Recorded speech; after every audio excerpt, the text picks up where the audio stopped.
Dates మీరు చెప్తారా, మమ్మల్ని చెప్పమంటారా?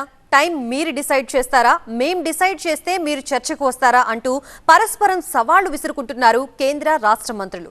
ఇద్దరి మంత్రుల సవాళ్లేంటి? ఆ డైలాగ్ వార్లో చూద్దాం.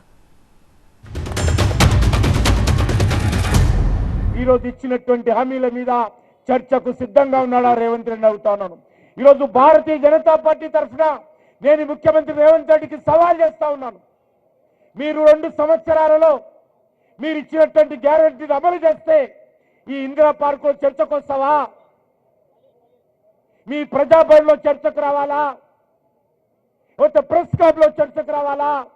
రేవంత్ రెడ్డి సిద్ధంగా ఉండాలి, ముందుకు రావాలని కోరుతా ఉన్నాను. భారతదేశ ప్రభుత్వం నుంచి కేంద్ర మంత్రిగా మీరు ప్రాతినిధ్యం వహిస్తున్న హైదరాబాద్ సిటీకి కానీ తెలంగాణ కానీ ఏమి ప్రత్యేకించి అందరికీ వచ్చి ఎన్ఆర్జీఎస్ఓ లేకపోతే ఇతరత్ర ఫ్యామిలీ ప్లానింగ్ స్కీమ్స్ను బియ్యంకి ఇచ్చే అవి గురించి చెప్పకండి. తెలంగాణ విద్య, వైద్య, పారిశ్రామిక అంశాలకు సంబంధించి, ఇన్ఫ్రాస్ట్రక్చర్ సంబంధించి, టూరిజం సంబంధించి ప్రత్యేకమైన ప్రణాళికతోటి ఏమైనా తీసుకొచ్చిన శక్తి మీకు ఉందా? చర్చ ఏడ చెప్తే అక్కడ రెడీ. మీ కాన్స్టిట్యూన్సీలు అంటే మీ కాన్స్టిట్యూన్సీలో అంబర్పేట అంటే అంబర్పేట, ఎక్కడంటే అక్కడ రెడీ అనే మాట చెప్తా ఉన్నాం.